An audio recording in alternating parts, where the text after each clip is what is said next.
Bapak Kiai Haji Abdullah bin Masjar atau Agil, Pembina Pondok Pesantren Darul Tauhid Bandung, Jawa Barat. Kalau Bapak Kiai untuk kami persilahkan. Allahumma shalli ala sayyidina Muhammad. Bismillahirrahmanirrahim. Assalamualaikum warahmatullahi wabarakatuh. Waalaikumsalam warahmatullahi wabarakatuh. Terdengar jelas suaranya? Alhamdulillah. Terima kasih alhamdulillah ya rabbil alamin. Kepada Allah pada sendiri baca.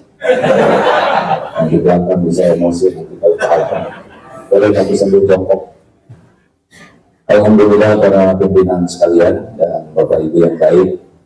Takdir Allah kita berjumpa saat ini. Tidak ada yang menghendaki pertemuan ini selain Allah. Mudah-mudahan selain kita bertemu, majelis ini bisa menggugurkan dosa-dosa kita. Karena tidak ada yang bahaya dalam hidup kita selain dosa dan maksiat yang kita lakukan yang tidak ditobati. Dan mudah-mudahan sisa umur kita penuh barokah. Karena kalau saya lihat dari depan, maaf ya, ini ada kesamaan wajahnya, wajah-wajah banyak masalah. Benar atau benar? Benar. Banyak masalah baik atau buruk? Baik. Tergantung. Kalau benar menyikapinya baik, kalau salah menyikapinya buruk. Dan satu lagi yang sangat penting, jangan tersinggung ya. Kalau saya lihat dari depan ini wajah-wajah bakal meninggal semua. Benar atau benar? Benar atau benar? Acungkan tangan yang yakin tahun depan pasti masih hidup. Ada yang yakin? Benar? Acungkan tangan yang yakin bulan depan masih hidup. Tidak ada yang yakin. Kita setiap hari 1001 jalan menuju kematian kita. Benar tidak? Makanya disebutkan oleh Nabi Muhammad, ciri orang yang paling cerdas adalah orang yang paling banyak mengingat kematian dan paling mempersiapkan diri sehingga setiap waktunya sangat berkualitas. Kalau orang jarang ingat mati, itu maaf ya, agak kurang cerdas. Saya tidak nyebut loon ya, tapi kurang lebih seperti itu. Ini penting hadirin. Ini wajah-wajah bukan meninggal termasuk saya, betul. Pulang dari sini saya ke Bandung, tidak ada jaminan saya hidup sampai ke Bandung. Berapa banyak yang di tahun ini meninggal, betul? Yang tidak terpikir dia akan. Nah, kenapa jadi tegang begini? Jadi kalau ngobrol tentang kematian itu obrolan orang-orang cerdas. Apa hikmahnya? Satu, orang yang mengingat mati tidak pernah menganggap remeh kewajiban. Dua, tidak menunda taubat, karena kalau sudah taubat tidak bisa apa-apa lagi. Kalau sudah meninggal tidak sempat lagi taubat. Yang ketiga, tidak menganggap remeh maksiat. Kemarin kita dengar itu ada yang dibunuh di hotel, yang sesudah berbuat tidak bagus, ya, berbuat dosa di hotel mati. Memang ajalnya di sana. Biasanya orang itu kan dimatikan dalam kebiasaan. Kalau biasa berzina, nanti matinya sekitar zina juga. Yang biasa mabok, artinya lagi mabok. Orang akan diwafatkan, dimatikan oleh Allah dalam kebiasaannya. Jadi pada tegang begini.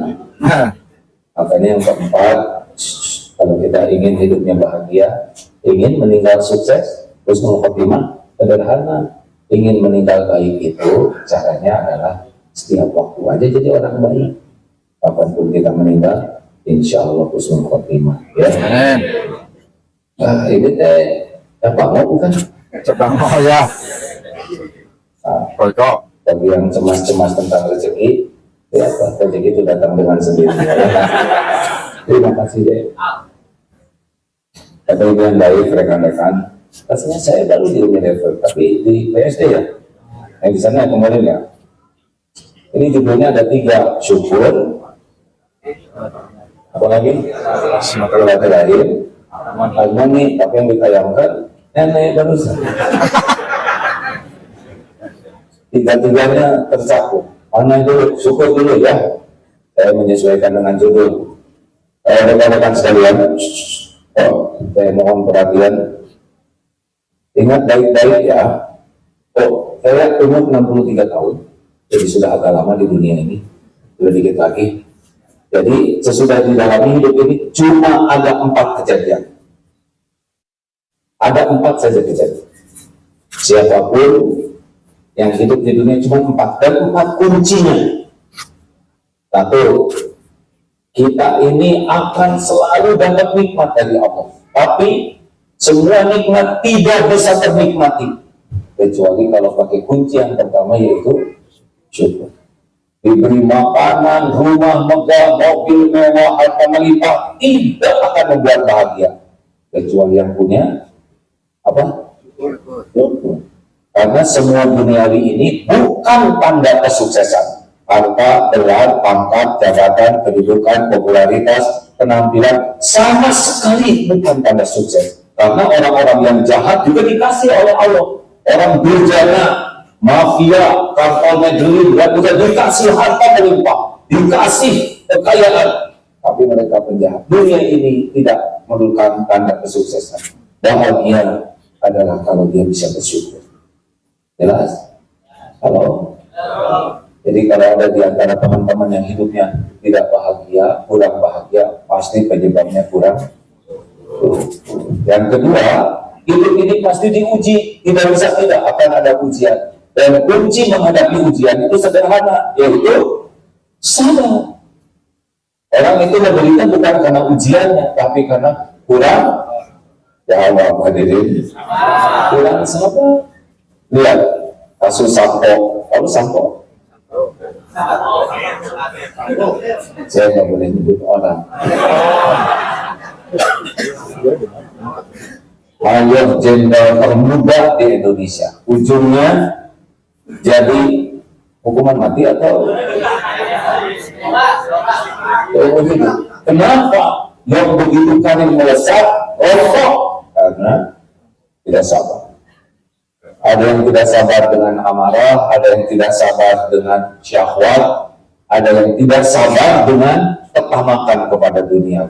Lalu yang lihat pengadilan menteri yang rontok, padahal udah kaya, tapi tetap aja ngambilin uang begitu. Orang-orang yang tidak sabar maka tidak akan rontok dalam itu. 3, kita pasti berbuat baik, tapi tidak setiap berbuat baik akan bahagia, tidak. Kecuali pakai kunci yang ketiga, yaitu ikhlas. Jadi maaf saja, walaupun kita senang sedekah, senang menolong orang, senang berbuat, kalau tidak punya ikhlas tidak bisa bahagia. Di keluarga itu tidak bisa bahagia. Jadi ada pada nikah belum? Yang ini pasti belum lah semuanya ya. Ada yang belum sama sekali, ada yang belum tobat. Kan orang nikah kan tadinya ingin bahagia, ada yang udah nikah kan? Nah, dari yang udah nikah kan awalnya ingin bahagia, betul tidak? Makanya milih si dia. Ternyata sumber penderitaan siapa? Ini saya ceramah ini di Istiqlal, banyak sekali puluhan ribu yang datang. Ibu tak ingin bahagia? Iya. Ternyata sesudah nikah yang bisa membuat ibu menderita siapa? Ya itu si dia kan begitu.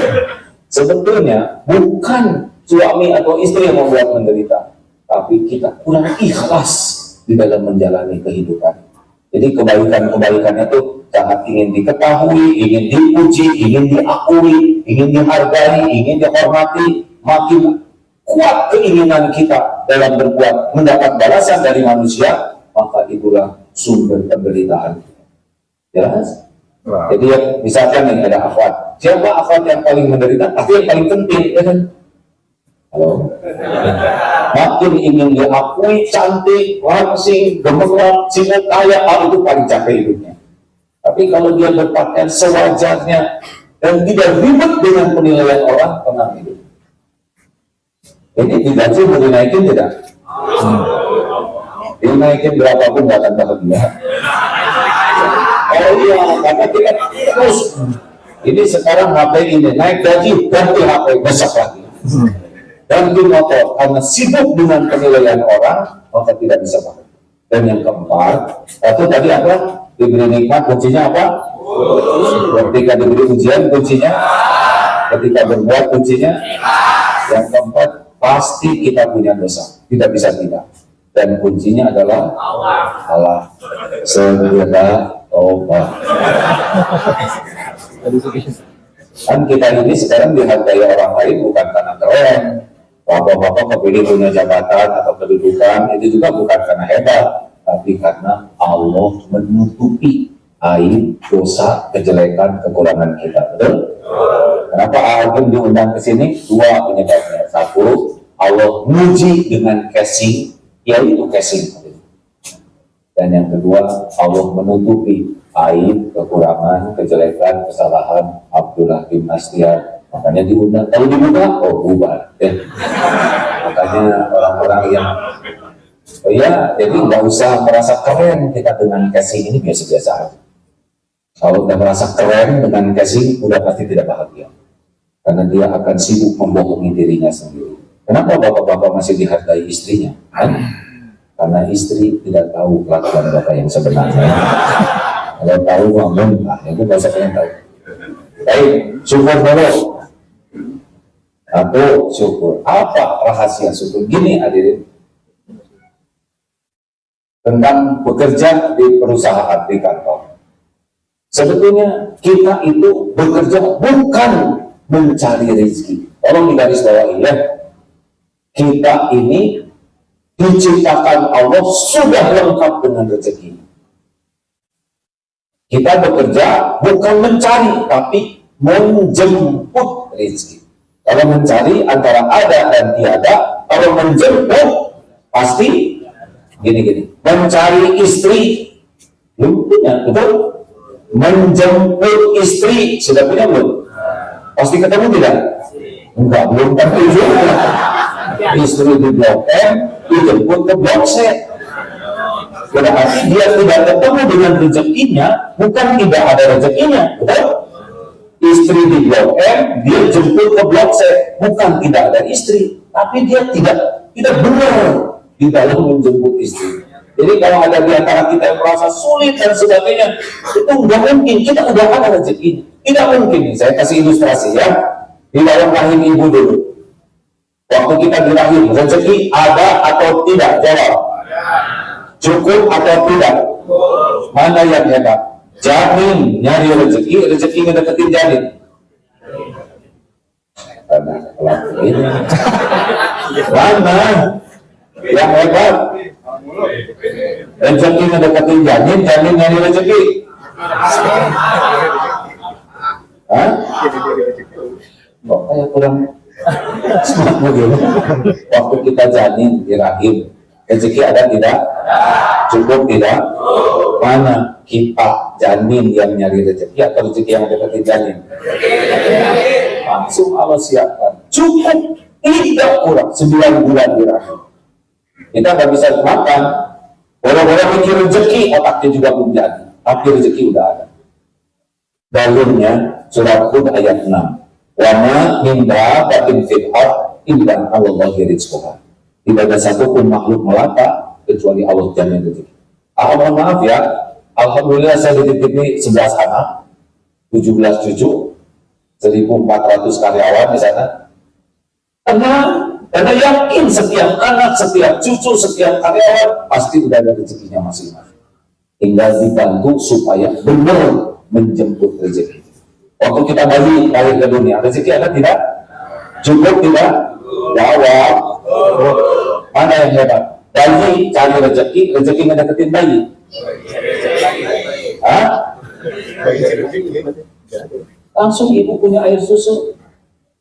Pembesar itu bayi, tapi ada ibu-ibu yang tidak mengeluarkan air susu. Gimana si bayi ini? Sapi. Anak sapi, bayi ngedeketin sapi, sapi ngedeketin bayi. Jangan ketawa, jawab tadi. Hah? Sapi ngedeketin bayi. Bayi itu tidak perlu sapinya, tapi perlu kalah air susu. Sapinya di Selandia Baru, bayinya di Karawang. Kalau ada rezeki dia dari Allah itu dari Selandia Baru diperah, dimasukin ke kontainer, dibawa pakai tanker, masuk ke pelabuhan, dibawa supermarket, dibawa ke dapur, masukin botol, kocek-kocek, masuk. Sapinya di Selandia Baru, bayinya di sini. Mana yang hebat? Dari ngejar rezeki ngedeketin lagi. Nah itu penting sekali. Cecak makanannya nyamuk. Ini kajian tauhid hadirin. Kalau udah paham ini, udah pasti hidupnya tidak tenang. Pasti hidupnya tidak tenang. Tapi kalau sudah yakin begini, tenang. Bagi kita kerja itu ibadah, kerja itu amal soleh, rezeki itu bagian Allah yang ngatur. Masya Allah. Jadi tidak pernah stres hidup ini. Pasti cukup nanti rezekinya. Dia perlu ada, dia berapa pikir, walaupun nggak ada pada waktunya ada nanti. Cecak makanannya nyamuk. Nyamuk punya sayang. Cecak tidak punya sayang. Mana yang hebat? Cecak nyari nyamuk, nyamuk mendeketin cecak. Jawab. Benar. Jadi cecak bergerak, cuman ya basa-basi aja.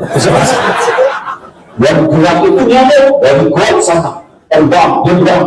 Terus bekerja itu satu. Jangan takut tidak punya rezeki, tapi takut tidak punya keyakinan Allah yang menjamin rezeki itu. Kalau tidak yakin Allah mencari rezeki, dia pasti bersandar ke makhluk, bersandar ke manusia, terjadi minta-minta, korupsi, capek hidupnya itu stres, takut tidak kebahagiaan. Istrinya takut dari naik, takut miskin, takut gak kebahagiaan, makanya sikut-sikutan, jahat-jahatan. Kenapa? Karena tidak yakin ke Allah. Kalau yakin ke Allah, gampang deh. Demi Allah. Dua, jangan takut tidak punya rezeki, tapi takut tidak barokah rezekinya. Gara-gara dia bekerjanya, niatnya salah, caranya salah.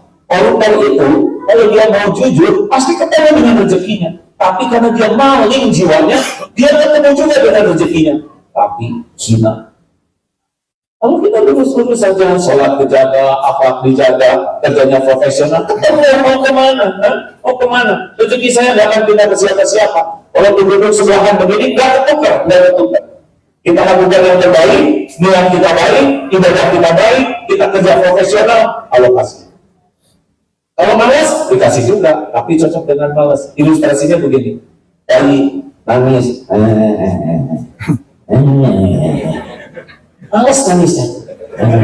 Apa kata ibunya? Ya, ibu lagi kerja, lagi nyuci piring dulu, nanti lagi miminya. Sudah mikir, ini rezeki udah jelas nih, ibu rezeki saya. Tapi kenapa dinugui begini?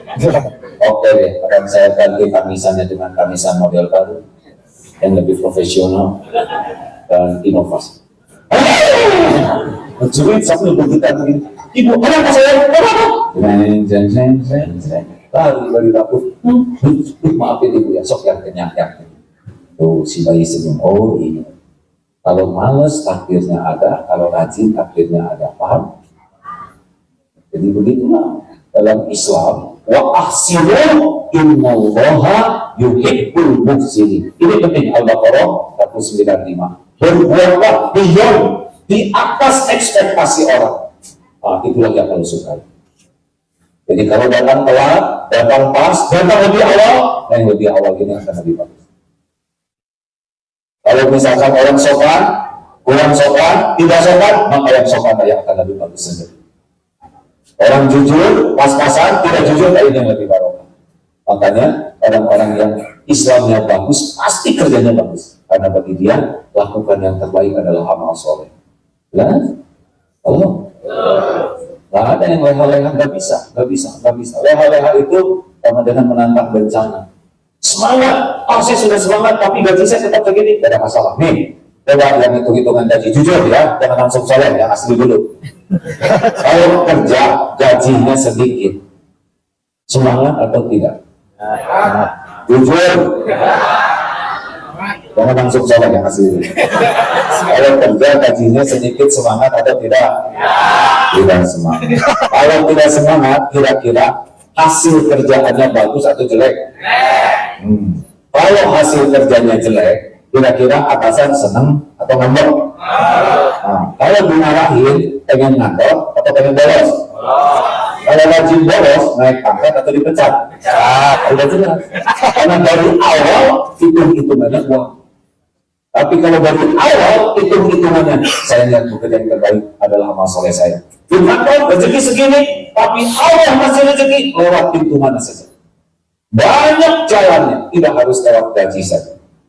Makanya mikirnya hanya gaji terus, ya anak indah dani abdi, aku sesuai dengan prasangka hambaku. Kalau orang yang merasa rezekinya hanya lewat perusahaan, lewat kantor, maka itulah yang Allah berikan. Tapi kalau yang yakin Allah Maha Kuasa, Maha Kaya, pemilik langit dan bumi, bisa ngasih rezeki lewat pintu mana saja. Kalau prasangkanya seperti itu yang terjadi. Jelas tidak nih? Jelas. Oh, asik hadirin kalau kita yakin ke Allah. Makanya kerja dengan niat benar, ibadahnya terjaga, akhlak dijaga, nggak kemana-mana, nggak kemana-mana. Apa yang untuk saya pasti ketemu, apa yang bukan untuk saya tidak akan ketemu. Tapi barokah. Tidak. Kalau diberi oleh Allah, maka jangan takut tidak punya rezeki, tapi takut tidak punya syukur. Karena yang membuat bahagia itu syukur. Kasih makanan, nggak tahu syukur, makanan gak ada yang enak. Buat orang yang bersyukur, alhamdulillah ya Allah. Di Palestina orang nggak bisa makan, saya nikmat. Punya rumah kontrakan, rumah kontrakan makin kecil itu. Tapi alhamdulillah, saya punya tempat berteduh, kasur empuk, ada kamar mandinya. Yang syukur itulah yang berbahagia. Apa saudara pikir punya motor baru pasti bahagia? Belum riaknya, belum pusing cicilannya. Kemarin baru ada teman pinjam mobil, cobain dong mobil ini. Dilihat mobil, banyak tuh mobilnya. Pas anak sedang di sana jadi harganya berapa Pak? 12 miliar. Apa jadi lebih enak? Aslinya masa stres, takut nubruk, apalagi sudah tahu harganya. Lebih enakan nggak tahu harga kan? Makin mahal, makin keren, makin bermerek, aslinya makin nyiksa. Coba, Bambang, Batam nih, teteh, ada daerah banyak preman, mana yang lebih menenangkan, pakai gelang emas atau pakai karet gelang? Pakai gelang emas, karet pegal, betul. Kadang-kadang kita ingin mewah demi penilaian orang, padahal belum tentu membahagiakan sama sekali. Ingat ya, yang bikin bahagia itu bukan materinya, tapi syukur. Sudah tahu belum rahasia syukur? Rahasia syukur ada 5. 1, yakin bahwa nikmat ini milik Allah dari Allah. Ulangi. Apakah ada dokter yang bisa menyembuhkan? Jawab bekasnya. Apakah ada dokter yang bisa menyembuhkan? Tidak. Kalau dokter bisa menyembuhkan, dokter nggak ada yang meninggal dong. Dokter mengobati, Allah yang menyembuhkan. Apakah rezeki ini hanya datang lewat kantor? Kalau hanya lewat kantor, daripada meninggal dari dulu ya kan. Gaji terbatas, keperluan makin banyak. Allah ngasih rezeki dari mana? Jadi melihat perusahaan itu bukan sumber, tapi jalan. Kemarin ada ibu-ibu suaminya udah meninggal 16 tahun yang lalu. Ibu masih hidup? Masih dong, ya. Makan masih, berteduh masih, rezeki ada. Cukup, berarti bukan suami yang menjamin ibu. Makanya adik-adik tidak usah terlalu cinta sama suami. Asli. Lagi, jangan mendidik istri terlalu cinta, stres nanti. Jangan cinta ala kadarnya. Kalau mau cinta kepada pencipta, itu enak. Makin istri terlalu cinta ke suami, makin tidak bahagia. Kalau istri sudah tidak bahagia, pasti suami itu tidak bahagia, karena beda terus. Makanya kalau hati sudah bersandar ke makhluk, itu udah pasti hidupnya nggak tenang. Silakan aja periksa. Kalau lagi nggak enak hati, pasti lagi berharap sesuatu dari makhluk. Nah, semua karunia milik Allah. Yang kedua, syukur itu lisan. Alhamdulillah ala kulli hal. Dalam segala keadaan. Tenang? Alhamdulillah. Susah?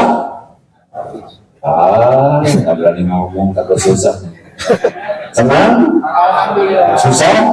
Alhamdulillah. Dipuji? Dicaci? Punya uang? Tidak punya uang? Alhamdulillah, itu yang akan mendatangkan.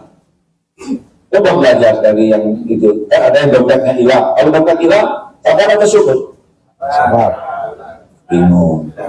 Ya sabar, ya syukur. Untuk yang hilang, sabar. Yang tidak hilang, syukur. Dompet hilang. Alhamdulillah. Untuk yang hilang dompetnya aja, nggak sama celananya.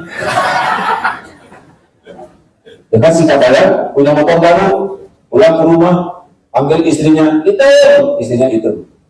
Sini, saya punya motor baru. Si itu dapur. Nah, lagi masak. Ini dia.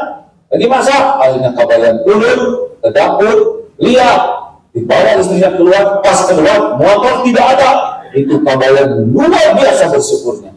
Ditanya oleh, kenapa motor hilang? Kok kelihatan syukur? Alhamdulillah, saya udah turun. Gitu. Ini dalamnya. Kalau saya ngerti ini kelihatan. Kalau sengaja. Tapi enggak. Jadi sesabaran membayangkan, coba kalau dia di atas motor, ya hilang kan? Saya nggak tahu yang mana ini.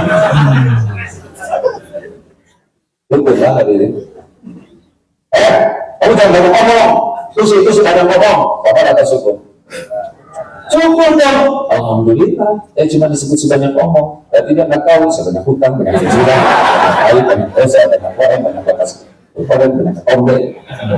Betapa banyak aib kejelekan kita yang kalau orang menghina, cetek penghinaan itu. Coba, ada dia belum nyobain sih dihina rame-rame. Saya udah.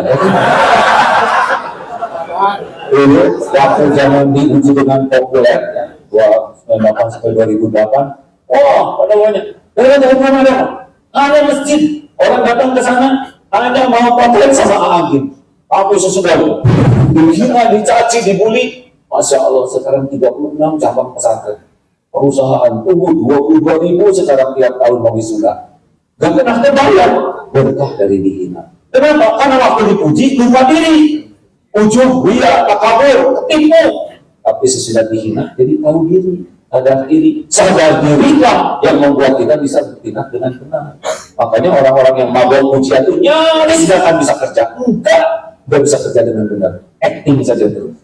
Orang-orang yang senang dipuji, acting aja terus hidupnya. Coba saya menanya ke mama ini.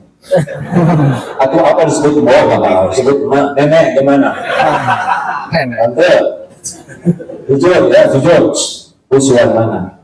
Sholat atau dandan? Kalau udah lebih khusus dandan.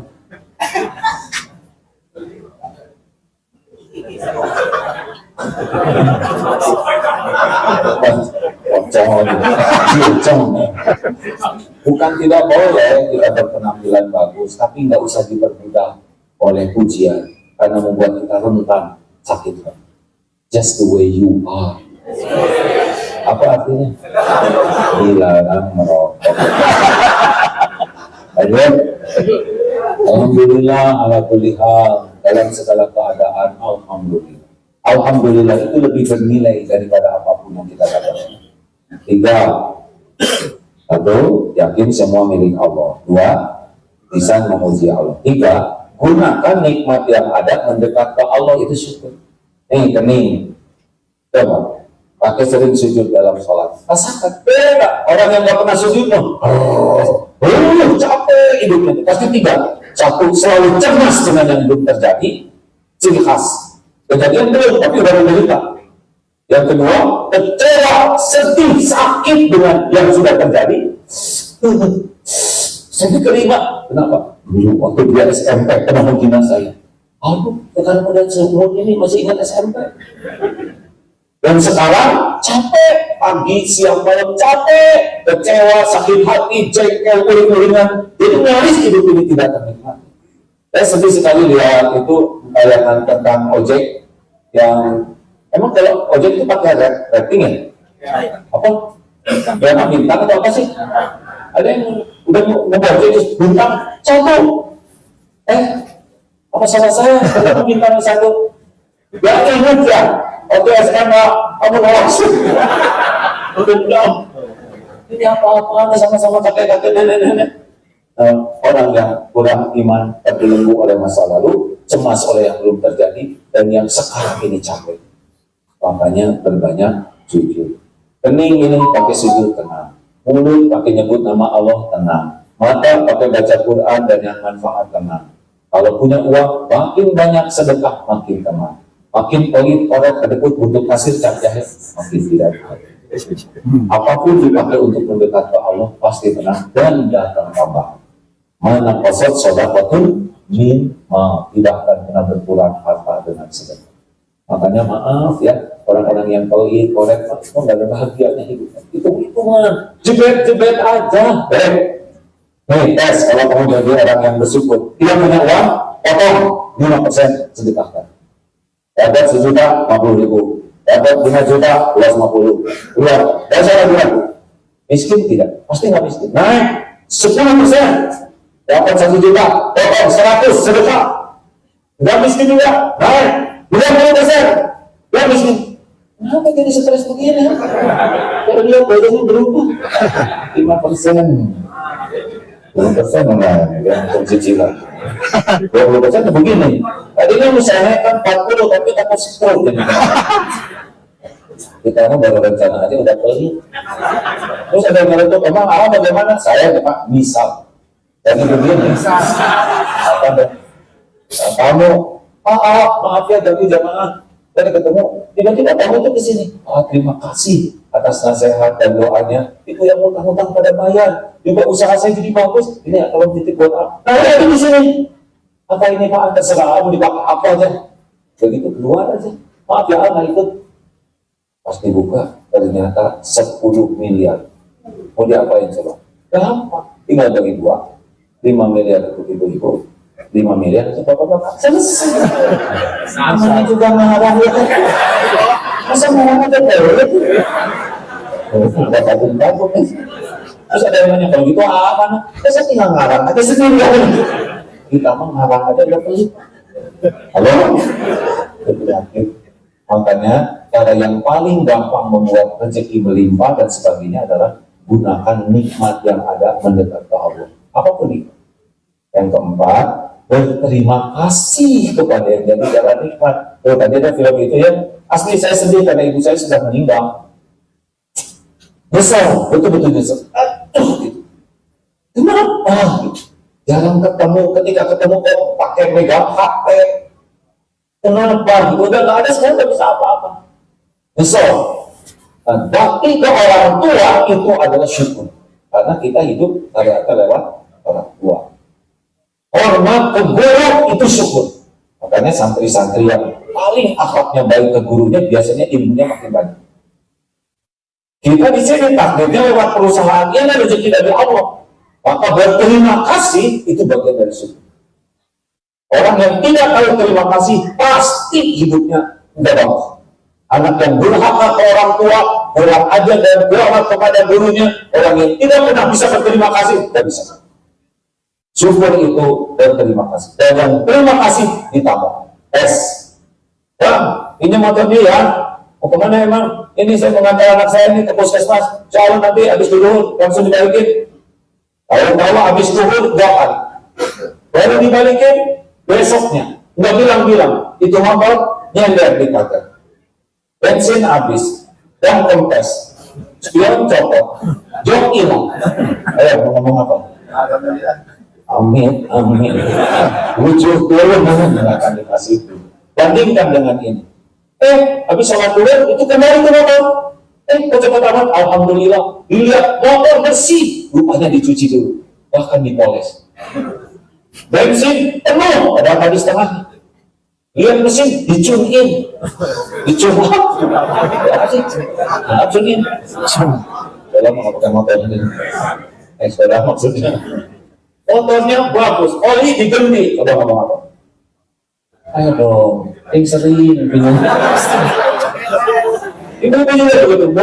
Saya pinjam elokan ya. Buat apa? Tapi saya pengen bikin karero. Tiba-tiba 2 hari jadi pulangin. Saya udah ngambil itu cobeknya itu di pagar lagi begini.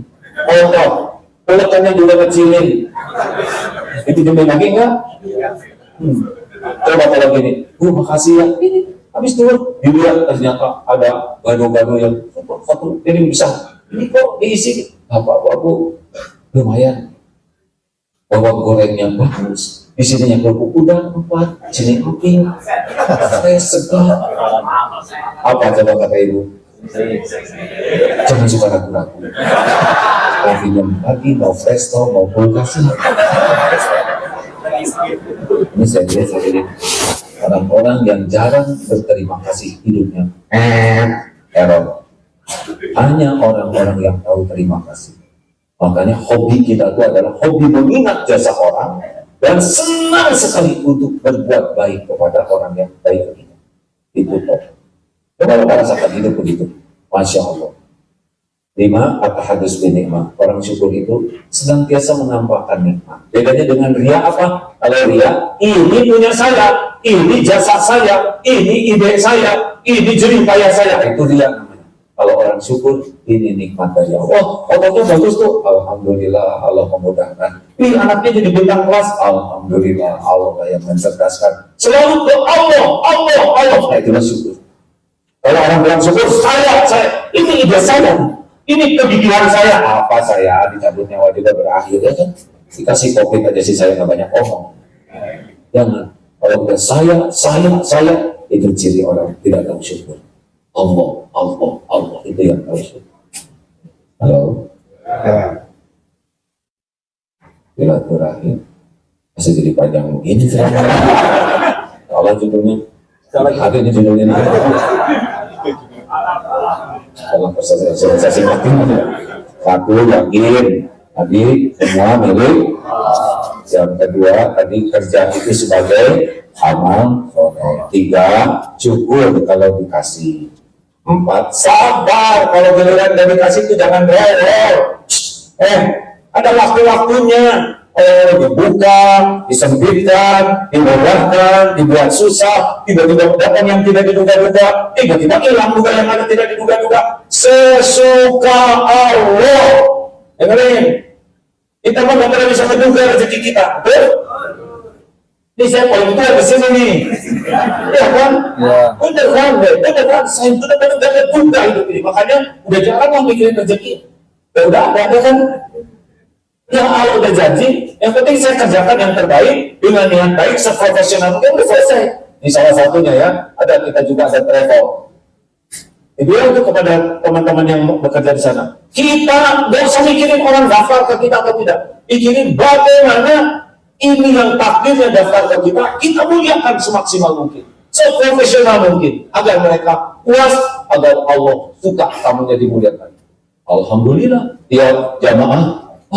Jadi saya senang sekali nih, level ini, profesional, saya dilayani dengan baik, tiap hari dapat ilmu. Dia nyebut ke ibunya, dia ke bapaknya, ke teman-temannya. Jadi terus saja pada daftar. Kuncinya sederhana. Justru kita layani yang terbaik, bukan ingin yang terbaik. Halo? Lelaki. Pengen punya istri yang nurut? Kalau nggak pengen ya nggak usah. Mau tidak? Ingin istrinya hormat sama suaminya tidak? Mau? Tidak rewel, tidak mungkin, tidak banyak keinginan. Mau tidak begitu? Kayaknya kurang mau. Nah, caranya adalah berikan yang terbaik. Ya, bukan menuntut yang terbaik. Ini rumusnya begitu. Wa ahsin kama ahsanallahu ilaik. Misal gini, bangun tidur. Sudah doa, alhamdulillah doakan yang terbaik bagi istri, ya Allah. Gak boleh gitu, itu ciri-ciri dari itu. Sayang istri saya, muliakan akhlaknya. Walaupun kita tahu ada kekurangan, gak usah disebut-sebut ya kan. Ini memang menjengkelkan, tapi gak usah gitu ya. Siapkan minum, coba di bangun tidur. Minum dulu, pasti kaget, beyond expectation. Dan gitu, istri ke kamar mandi, kita rapikan tempat tidur yang bagus, standar hotel ya. Tarik dulu ini. Jadi istri keluar dari kamar mandi, kamar udah beres. Kita ke kamar mandi, jangan keluar laki-laki dari kamar mandi sebelum gosek WC. Gosek dong, masa kita yang motorin kita nggak mau gosek? Gimana harga diri lelaki ya nggak? Gosek, bersihkan, kalau bisa dikeringkan, anduk-anduk yang udah basah bawa keluar, ya baju kotor kita yang bawa keluar. Istri jadi senang. Kalau mau makan, nggak usah minta apa-apa. Apa yang disiapin, terima kasih. Kalau asin, gampang. Tinggal minum aja lagi. Nggak ada mencela makanan. Selesai makan, rapikan mejanya, kita cuci. Nggak usah cari perhatian. Nggak takut dengan niat ikhlas. Ya Allah. Lihat, Bu, kalau suami kayak gitu kira-kira keren tidak? Jawab. Mau tidak? Jangan bicara sama istri kecuali perkataan terbaik. Seminimal mungkin minta tolong ke istri. Kalau menjawab, jawab dengan jawaban terbaik. Kalau nyuruh, nyuruh dengan rasa hormat dan sopan. Senang nggak suami yang begitu? Jawab, mau tidak? Mesti diijabah ya. Dia ada di gimana? Udah ya. Tapi saya itu maunya tuh suami saya tuh soleh, hafiz Quran, akhlaknya baik, duitnya banyak. Tapi kan seperti itu nggak mau sama ibu.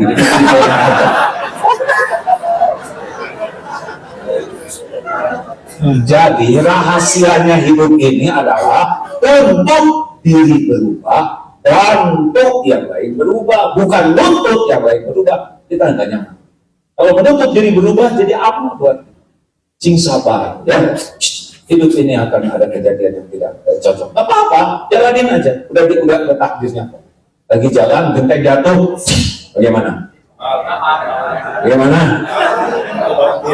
Ridho. Gak boleh mengatakan saya tidak terima, saya tidak terima. Gak terima gimana? Itu kata terimanya jelas betul. Ya Allah. Untung bapaknya kecil, udah benyur. Kalau nasi jadi bubur, terima sambil cari cakwe, ayam, kacang telur, kerupuk, kecap, sudah gitu. Itu. Jadi nggak usah rewel, jalanin aja. Kalau lagi sulit, aduh saya uang habis nih, kepaksa saya makan tabungan, namanya mantap. Ya udah, buat apa kita punya tabungan kalau nggak kepake, ya kan?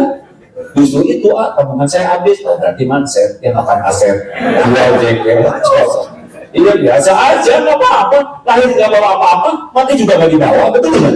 Kenapa harus rewel? Jangan-jangan. Udah dengar nggak cerita bapak-bapak umur 70 tahun, sehat, awet muda, seger?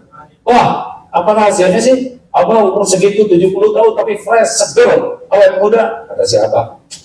Ya sih rahasianya sederhana. Saya tidak suka berdebat. Saya suka berbantah-bantahan. Oh gitu kan? Kata pemuda ini. Masa sih bang? Hanya dengan tidak berdebat, tidak bantah-bantahan, kemudian jadi sehat, jadi seger, awet muda. Kata saya sih nggak mungkin lah kayak gitu bang. Apa jawab siapa?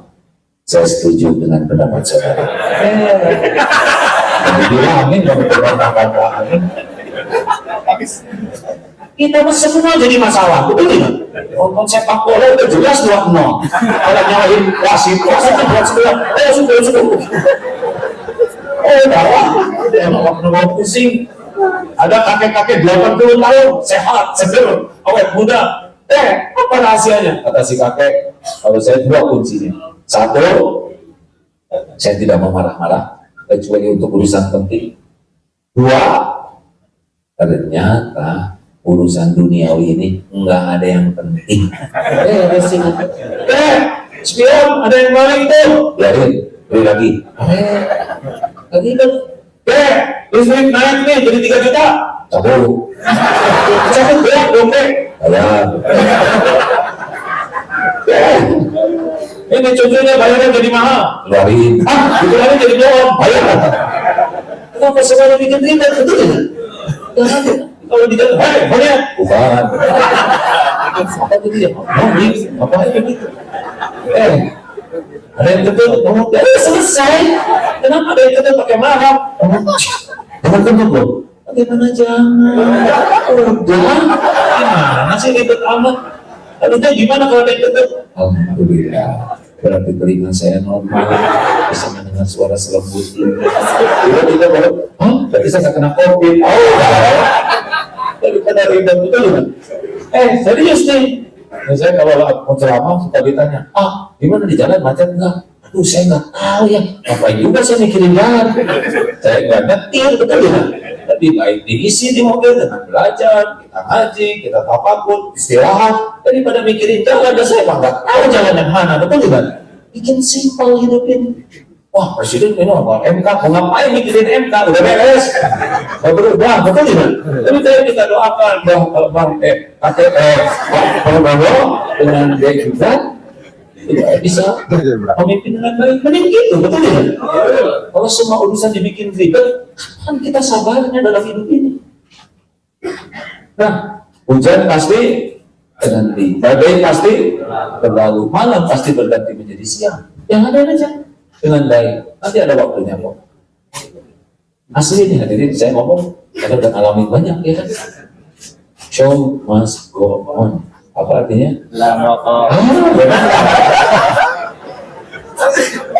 Lalu kalau diambil rezeki oleh Allah, oh udah biasa aja. Kenapa sih ribet?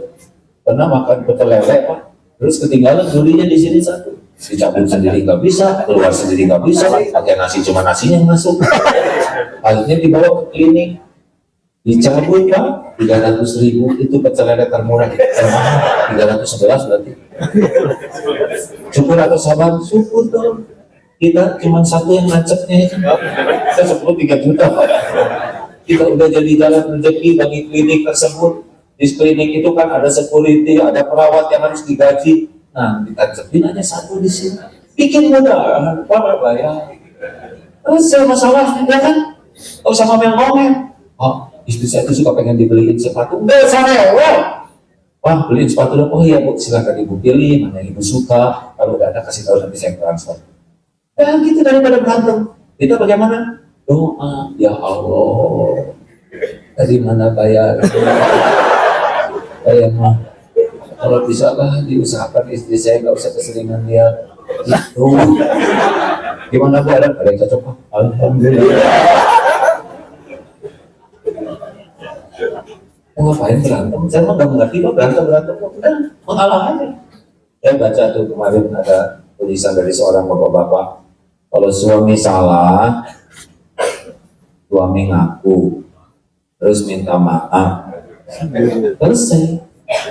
Kalau istri salah, terus nangis, udah gitu ngomel-ngomel, udah gitu marah-marah, terus nyalahin suami, terus suami minta maaf. Aneh, ya misalnya kita minta maaf ya gitu. Yang penting selesai itu tidak.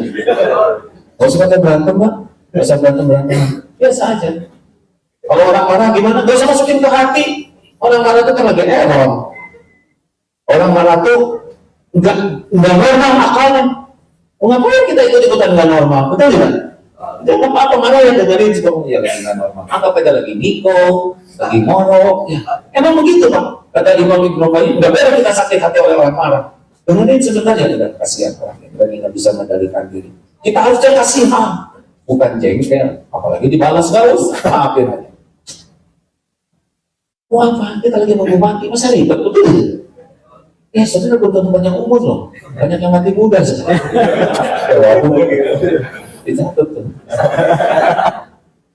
Dan yang terakhir, tingkatkan nggak usah pakai dengki-dengkian. Tahu dengki? SMS. Susah melihat teman senang, tenang melihat teman susah. Teman naik pangkat, saudara naik pensi. Hei, dengerin tiap orang itu ada kafir-kafir masing-masing. Jangankan sekantor, seibu sebapak aja beda-beda garisnya, betul tidak? Beneran, seibu sebapak beda-beda. Ya qadarullah, saya ada anak 11, beda-beda itu. Benar-benar rezekinya beda-beda. Ya ada yang baru nikah, ujuk-ujuk punya rumah. Karena ya suaminya udah punya rumah. Ada yang harus nyicil, ada yang berjuang, ada sama ini anak. Ya Allah, beda-beda. Enggak apa-apa. Di kantor nggak usah sibuk membanding-banding. Tiap orang punya takdir masing-masing. Kalau lihat teman dapat sesuatu, kita doakan. Ya Allah, semoga berkah. Teman ganti motor yang nggak mungkin, pasti nyicil. Apa yang ngomong gitu kan? Tahu kan si dengki kayak gitu kan? Ingat zaman SMA, anak-anakku sekalian, nilai terbaik di kelas ini diperoleh oleh pelajar Fulan dengan nilai 85. Hah? Dia 85? Gak mungkin, berapa modalnya? Dia kesalahan. Oh anak-anakku, maaf, ibu salah nilai. Tuh kan, apa kata gue juga? Nggak mungkin dia dapat 5. Bukan 85, 95. Jongkeng aja. Aneh. Yang ngebagian rezeki itu Allah. Gak usah pakai iri dengki. Lihat orang dapat sesuatu, doakan, ikut bahagia. Dan gak usah dipikirin. Kalau saudara mau, minta ke Allah. Ya Allah, teman saya, motornya ganti. Saya agak udah kedaluarsa yang saya, Allah tolong diganti. Tinggal doa. Minta mudah bagi Allah, banyak jalan. Jadi nggak ada tuh menjatuhkan teman, jengkel-jengkel ke teman, mau apa? Yang membagi rezeki itu Allah. Saudara sebel ke teman juga nggak akan pindah rezekinya ke saudara. Benar? Untuk kita udah selesai nih kemarin Munas, musim dengki nasional. Pilkada sebentar lagi, biasa aja relax. Ya, jadi jabatan itu Allah yang atur sebagai ujian, bukan tanda kemuliaan. Menjadi mulia Kalau dengan jabatan dia jadi tauladan yang baik, bisa mengajak yang baik, isinya baik, barulah mulia. Tapi kalau gaya-gaya dengan casing, tinggal dibuka airnya, rontok. Jelas saja? Ya, relax aja hidup ini ya. Yang bersih hati, semangat terus, di mana kita ada, pokoknya 3 sah kunci silaturahim harmonika itu. Ya, harmoni. Benar kan? Ya, harmonis ya. 3 sah. Tahu kuncinya harmonis? Harmoni. Saya aman bagimu. Ulangi. Saya aman. Ini syarat pertama. Jadi kalau mau ngomong, melukai hati enggak? Kalau mau nanya, bikin sesekan, ada yang nanya tuh, nggak enak Pak. Kamu berapa pintal? Nah, pintal ini menunjukkan agung. Ya.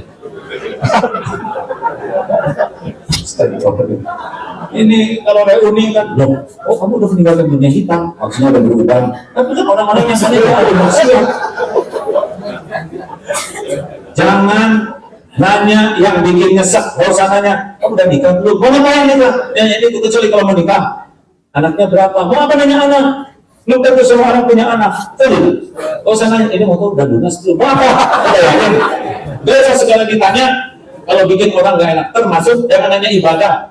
Ini hari Senin, kamu sahur enggak? Mau apa nanya? Ha? Mau apa nanya? Jangan iseng, dia kan jadi susah. Dia bisa sombong. Menyebut, enggak, jadi bohong. Menyebut iya, jadi wujud. Iya sih, saya sebetulnya bukan saum Senin Kemis, tapi saum Daud. Saya kan udah 5 tahun nggak pernah berhenti saum. Udah gitu, saya juga tiap malam tahajud. Jadi habis pahala dia ya kan? Saya aman bagimu. Jangan usil, jangan serba ingin tahu. Tidak boleh dalam Islam. Kamu lagi ngomong, aduh gimana dong? Ya, dia ngomong keras terus kita, ada apa? Ada apa? Ngapain nanya? Iya. Gak usah segala ingin tahu. Udah bagus. Wala ajas sasu. Gak boleh nyari-nyari. Yang kedua, saya menyenangkan bagimu. Di mana kita ada, bikin orang senang. Mulut, Rasulullah itu selalu harum. Coba ditiup, kalau kita aja dah mual, tidak ada urusan dengan bukan mulut kita. Coba ditolek ya. Kalau kita pedih, gimana orang lain? Tidak boleh dalam Islam itu. Pastikan kalau kita berakal, rapi, segar, harum yang wajar. Kalau perempuan tidak boleh berlebihan, udah enak. Jangan sampai kita sholat dekat kipas angin, Allah, atau naik angkot megang begini, ini open, tidak boleh. Senyum, salam, sapa, sopan, santun. Di mana kita ada, bikin suasana senang. Karena amalan yang paling dicintai Allah adalah memasukkan kebahagiaan ke hati orang lain. Dan puncaknya kalau ingin harmoni, satu saya apa? Saya aman bagi. Dan ada yang kedua, saya menyenangkan bagi. Ini puncaknya, saya bermanfaat bagi. Ini khairun nas akan khairun.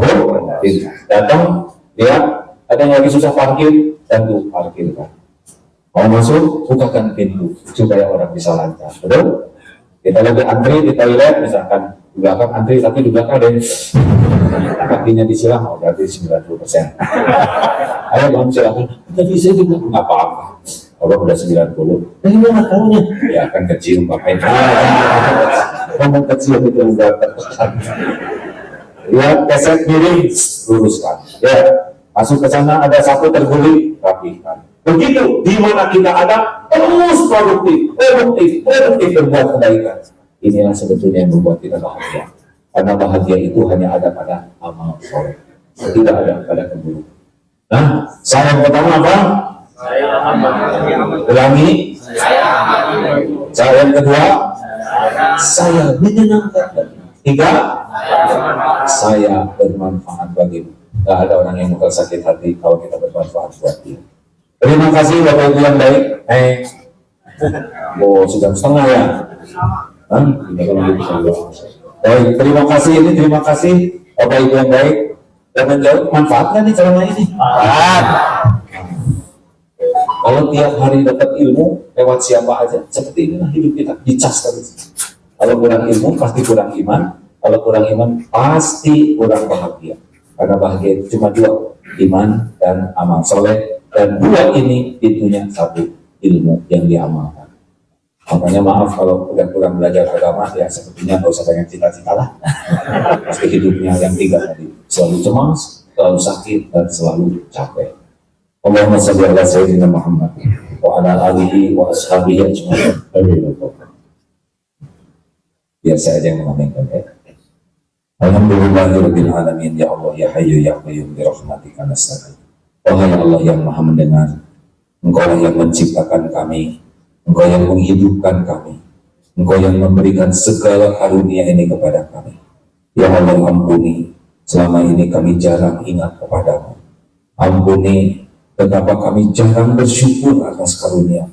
Betapa banyak karuniamu yang tidak kami syukuri, dan betapa banyak karuniamu yang kami gunakan untuk berbuat dosa dan maksiat. Astagfirullah.